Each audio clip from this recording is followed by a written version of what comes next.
सोमवार के दिन भगवान शंकर को अगर जल चढ़ाया जाता है तो हमारे घर में शीतलता का अनुभव होता है। चंपा भी भगवान शंकर को चढ़ती है, पूरे साल नहीं चढ़ती, केवल भादों के महीने में चढ़ती। जो व्यक्ति बहुत ज्यादा गरीब हो, बहुत कंगाल हो, लक्ष्मी नहीं आ रही हो, बहुत तकलीफ में हो, कर्जा बहुत ज्यादा हो, उसको कुछ नहीं करना। सोमवार की सोमवार शाम के समय बेलपत्री के पेड़ के नीचे थोड़ी सी शक्कर या गुड़ डालकर एक दिया रखकर घी की बत्ती लगाकर जलाकर जाओ, अपने आप कर्जा चूकना चालू हो जाए। श्रावण के महीने में केवल शंकर जी की आराधना होती है, और भादों के महीने में शंकर भगवान, पार्वती मैया, गणेश जी, सदानंद कार्तिकेय जी, अशोक सुंदरी, भगवान शंकर की पांचों बेटियां जया, विषहरा, श्यामली बारी, दौतली, देव, ये सब प्रसंग रोज शंकर के मंदिर में प्रतिदिन जाने वाले को। और एक और चीज अपने स्मरण में रहे, अगर शिव के मंदिर नहीं जा सकते तो अपने घर में जो शिवलिंग है उस पर जल चढ़ाओ। और यदि आप अपने शंकर के घर में शिवलिंग पर भी जल नहीं चढ़ा पा रहे हो तो किसी बेलपत्री का वृक्ष हो, उस वृक्ष के नीचे भी जल चढ़ाओ। और कभी मौका मिल जाए, कभी भगवान शंकर की बड़ी करुणा हो जाए, भगवान शंकर की बड़ी उदारता हो जाए, भगवान शंकर की बड़ी कृपा हो जाए, बड़ी कृपा हो जाए, भगवान शंकर जिस दिन तुम्हारे ऊपर बड़ी कृपा कर दे, किसी सोमवार को 3 नियम बना लो। जिस दिन मेरा भोले बाबा तुम पर कृपा कर दे, उस दिन सोमवार का एक नियम बना कि महीने का एक सोमवार मुझे ऐसा करना है, 3 नियम धारण करना है महीने के सोमवार को। पहला, सुबेरे जाकर शंकर भगवान को 1 लोटा जल चढ़ाना है। दूसरा, दोपहर के समय पर जाकर मुझे बेलपत्री के वृक्ष के नीचे एक चावल का दाना रखकर बेलपत्री की 7, 11, 21, 108, 51 जितनी परिक्रमा आप लगा सकते हो वो लगाना है। और तीसरा, बेलपत्री के वृक्ष के नीचे और शंकर के मंदिर के दरवाजे पर मुझे एक घी का दीपक लगाना है। बस ये 3 नियम जिसने महीने में एक बार ले लिया, समझ लो उसको पीछे हटने की जरूरत ही नहीं, वो आगे ही बढ़े। महीने के किसी एक सोमवार का ऐसा नियम बना लो कि मुझे 3 नियम धारण करना है महीने के किसी भी एक सोमवार को। हम ये नहीं कहेंगे कि तुम सोमवार 5 पढ़ रहे हैं तो 5 को करो, 4 पढ़ रहे हैं तो 4 को करो, 3 पढ़ रहे हैं तो 3 को करो।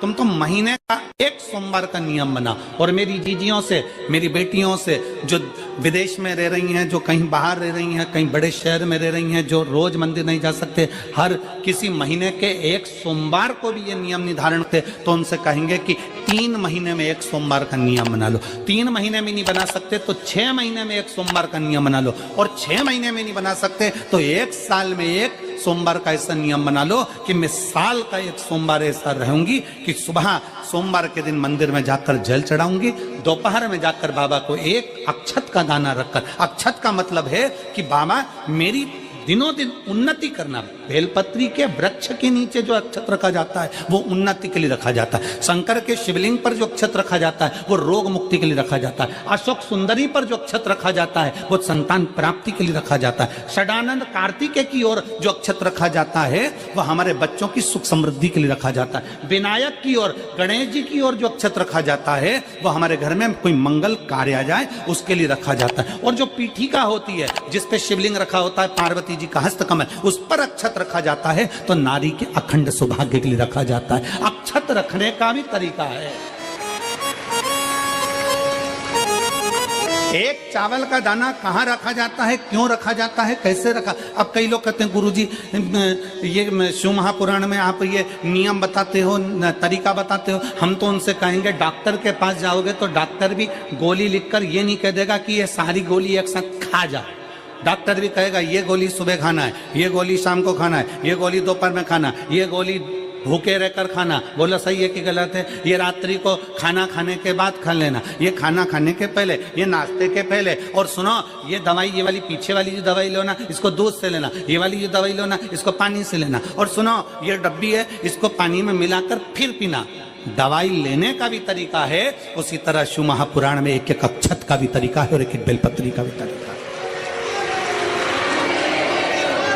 अब मान लो कई लोग कहते हैं गुरुजी आप ये तरीका बताते हो शिव पुराण के माध्यम से कई लोगों के मन में संशय जागता है। तो अगर हम एक साथ चावल चढ़ा दे तो उसका क्या तरीका है? तो हमारा निवेदन है डॉक्टर जो दवाई ले एक ही बार में निपटा जाए, एक ही बार में खा ले। दवाई एक बार में पूरी खा गए असर नहीं करेगी, इसमें डॉक्टर का कोई दोष नहीं है। उसने तो बताया था ऐसे लेना ऐसे लेना, और तुमने मैं डॉक्टर साहब ने पूछा दवाई पूरी ली, शाम की दवाई भूल गई थी, सवेरे की दवाई भूल गई थी, ये दवाई भूल गई थी। डॉक्टर कहेगा हमने तो नियम बताया था, तुमने नहीं खाई तो असर कहाँ से करेगी? तुम असर कब करती है? जब हम पूजन के तरीके को जान जाए, जब हम अर्चना के तरीके को जाए। आप साल भर का एक सोमवार निकाल लो, 6 महीने का एक सोमवार निकाल लो, 3 महीने का एक सोमवार निकाल लो, महीने का एक सोमवार निकाल लो, अपने से दिल में बन जाए तो एक सोमवार ऐसा निकालो जिसके 3 नियम धारण हो। पहला, उसी सोमवार जिसको कर रहे हो उस दिन सुबह जल चढ़ाना। दूसरे, दोपहर के समय पर जाकर बेलपत्री के वृक्ष के नीचे एक चावल का दाना रखना, और परिक्रमा बेलपत्र की जितनी तुमसे बन जाए, जितनी तुम्हारे शरीर की कैपेसिटी हो, जितना तुम्हारा शरीर चलते बन जाए। हम तो ये भी नहीं कहते कि तुम भूखे रहकर भगवान का भजन करो, हम कभी नहीं कहते। हम तो यहां तक कहते हैं, हमारे पुष्टि मार्ग में यहां तक कहा गया कि वल्लभ कुल की एकादशी करो, भले बकरी जैसे चरो पर एकादशी करो। हम तो यहां तक कहते हैं कि बहुत समय से कल मेरी एकादशी है, एकादशी है, एकादशी है, एकादशी है, पूरे घर को हिलाकर रख दिया, एकादशी है, एकादशी, एकादशी है। बहू टेंशन में, बेटा डिप्रेशन में, पति पपीता ला ला के, सेव फल ला ला के, मूंगफली का दाना ला ला के, काजू कतली ला ला के, सेव फल ला ला के, और सारा सामान साबूदाना और खिचड़ी और ना चिप्स ना जाने क्या क्या ला ला के, बेचारा पति एकादशी आती है वो नौमी से चिंता में पड़ जाता है।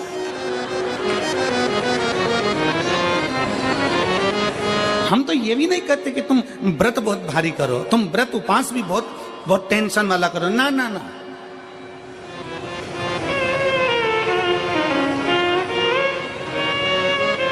अपने को व्रत उपास भी इतना बहुत भूखे रह रहे हो, बहुत प्यासे रह रहे हो, और मालूम पड़े कि भगवान हमें मिलेगा, भगवान हमें मिलेगा। भगवान कहता है कि देख भाई, मैं भी भूखा नहीं रहता, तू भी भूखा मत रहे, मैं भी चकाचक रहता हूँ, तू भी चकाचक रहे, मैं भी अपने। और भगवान शंकर तो ये भी कहते हैं कि अपना परिवार भी मत छोड़ो। मेरे पास में पार्वती भी, एक ही देवता है जो विद फैमिली मंदिर में बैठता है। शंकर जी हैं तो पार्वती जी है, तो गणेश जी हैं, तो कार्तिकेय जी हैं, तो नंदी है, सब मंदिर के अंदर चाहिए। शंकर भगवान अपने पूरे परिवार के साथ। शंकर जी तो ये कहते हैं अकेले तुम क्यों रहते हो? शिव जी की एक बात अपने ध्यान में रखना, कितनी सुंदर बात है शंकर भगवान की, बहुत ध्यान में रखिएगा। आप जोहरी नहीं हो, हीरे को नहीं परख सकते। हम भी जोहरी नहीं है, हम हीरा को नहीं समझ सकते। और भगवान शंकर ने पृथ्वी पर जिसको जन्म दिया उसको जोहरी बनाकर पैदा किया है, उसको जोहरी बनाकर भेजा है कि आप भले हीरा को न समझो चलेगा, पर अपने नजदीक में कोई दुखी है तो उसकी पीड़ा को जरूर समझना। भगवान शंकर कहते हैं उसकी पीड़ा का स्मरण रखना।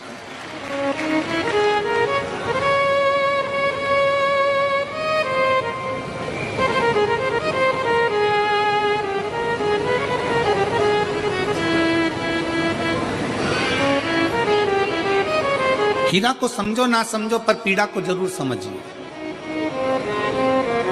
किसी के दर्द को जरूर समझिए, किसी के दुख को जरूर समझिए, किसी की तकलीफों को जरूर समझिए। पशुपतिनाथ का व्रत करते हो आप, 16 सोमवार का व्रत करते हो आप, संकट सोमवार का व्रत करते हो आप, शिवरात्रि का व्रत करते हो, सोमवार की अष्टमी का व्रत करते हो। उन व्रतों में सारे व्रत करो, मना नहीं है, पर उस व्रत में अपना पूर्ण समर्पण परमात्मा के प्रति रखो। केवल खाना छोड़ा है, अन्न छोड़ा है, भोजन छोड़ा है, और दिन में सुबह से लेकर शाम तक 2-3 बार तुमने कुछ ना कुछ पाया है, वो व्रत हो सकता है आपकी दृष्टि में, पर हमारी दृष्टि में व्रत कौन सा है? शिव महापुराण की कथा कहती है कि सुबेरे आपका व्रत चालू हुआ, दूसरे दिन ब्रह्म मुहूर्त तक जो आपका व्रत आपने रखा है, भगवान का जो व्रत कर रहे हो, उस व्रत में एक बात अपने अंदर उतार कर रखो कि इस दिन मैं अपने मोबाइल का त्याग करती हूँ, पूरे दिन मैं मैसेज नहीं पढ़ूंगी, मैं देखूंगी नहीं, मैं अपशब्द नहीं कहूंगी, मैं जानूंगी नहीं। दूसरा, आज के दिन मेरा व्रत है, आज 1 महीने में, 15 दिन में, 2 दिन में, 20 दिन में मैंने अगर किसी से भी अपशब्द कहा होगा, आड़ा टेढ़ा कहा होगा, तो सबसे पहले आज व्रत वाले दिन मैं उसको सॉरी कहूंगी, क्षमा मांगूंगी और अपने हृदय से लगाने का प्रयास करूंगी। व्रत है। व्रत का तीसरा अंश, आज मेरा व्रत है, मैं आज के दिन किसी को भी अपशब्द नहीं बोलूंगी, किसी के लिए आड़ा टेढ़ा नहीं बोलूंगा। आज जितना बन सकेगा मैं सात्विक जीवन जीऊंगा। चौथा, आज मेरा व्रत है, आज के दिन मैं झूठ नहीं बोलूंगी, ना झूठ बोलूंगा सुबह से लेकर शाम तक। और 5वां, आज व्रत वाला दिन है, जितना फलार मैं करूंगी उसका पैसा जोड़ूंगी कि 15 रुपए का मैंने साबुदाना खाया, 10 रुपए का बटाटा खाया, ये खाया वो खाया, सारा हिसाब लगाकर 55, 60, 70 रुपए जितने होते हैं उसमें से एक अंश निकालकर मैं उसका एक भाग किसी गौशाला में जाकर गाय को चारा जरूर दूंगी। आपका व्रत, आपकी साधना, आपका तप, आपका बल, आप कैसा कर रहे हैं? केवल भूखे रहने पर भगवत पद की प्राप्ति नहीं होती।